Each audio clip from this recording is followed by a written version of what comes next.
President Obama asked Congress for more funds to feed low-income kids during the summer. New dietary guidelines are released by the Obama administration. Picky eating in young children may be a sign of something more than stubbornness. And more. It's Friday, February 19th, and this is the Brighton Report.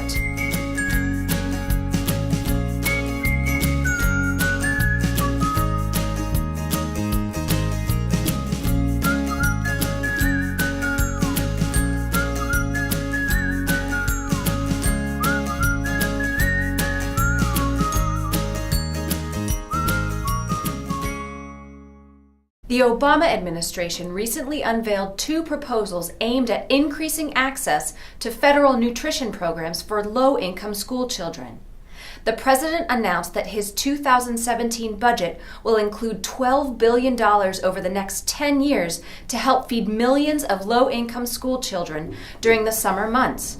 Under the Summer Electronic Benefits Transfer for Children program, the Summer EBT, families with school-aged children who qualify for subsidized school meals will be given a debit card to buy an extra $45 of groceries per child during the months when school is not in session.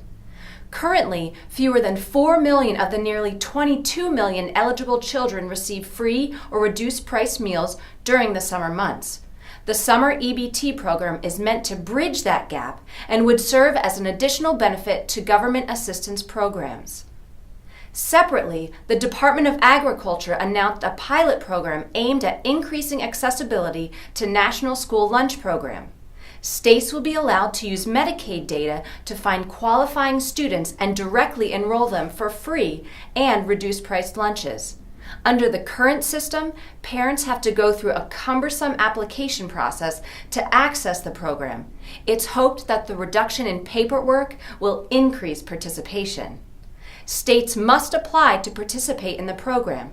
The department expects to approve 5 states to participate during the 2016 school year, expanding to 20 states over the next 3 years. Right around the time when you are making those New Year's resolutions, the Obama administration released the latest update to the Dietary Guidelines for Americans, the country's go-to source for nutrition advice. The guidelines, issued by the U.S. Departments of Agriculture and Health and Human Services, urge Americans to drastically cut back on sugar, singled out teenage boys and men for eating too much meat, and removed previous recommendations on cholesterol. For the first time, the guidelines recommend limiting added sugar to 10% or less of daily calories, 200 calories or less for the typical 2,000-calorie diet. The problem? Those 200 calories equal 12 teaspoons of sugar, which is more than twice the amount of added sugar consumed each day by the average American. While no specific limits on meat consumption were included in the updated guidelines, those hungry men and teenage boys were urged to vary their protein sources to include seafood, poultry, seeds, nuts, and legumes. Previous limits on cholesterol intake were eliminated.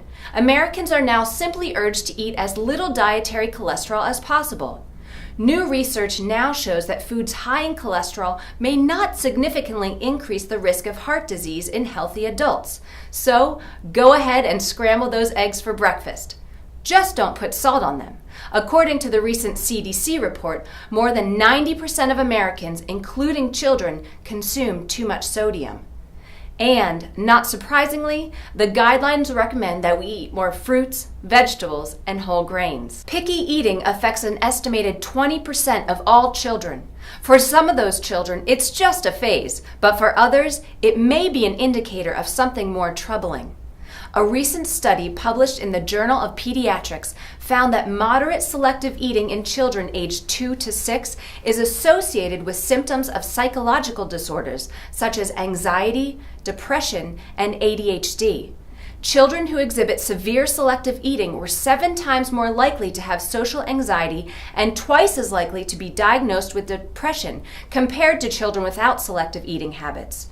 The author of the study, Nancy Zucker of Duke University, says it's more important to note that the research shows that picky eating does not cause psychological issues or vice versa. There is simply a correlation between how kids behave around food and how they indicate in the world in general. The heightened sensitivity to taste and texture may correspond to more intense emotions and feelings. The study shows that picky eating may serve as a visible marker to identify children who may be at risk for anxiety and depression, which can be hard to spot in young children. This would allow more children to get help earlier. It's not yet clear which children will simply outgrow their picky eating and which children won't. Meanwhile, parents are encouraged to make family meals a positive experience rather than a battleground. And that's the report for today. Thanks for watching. I'm Lauren.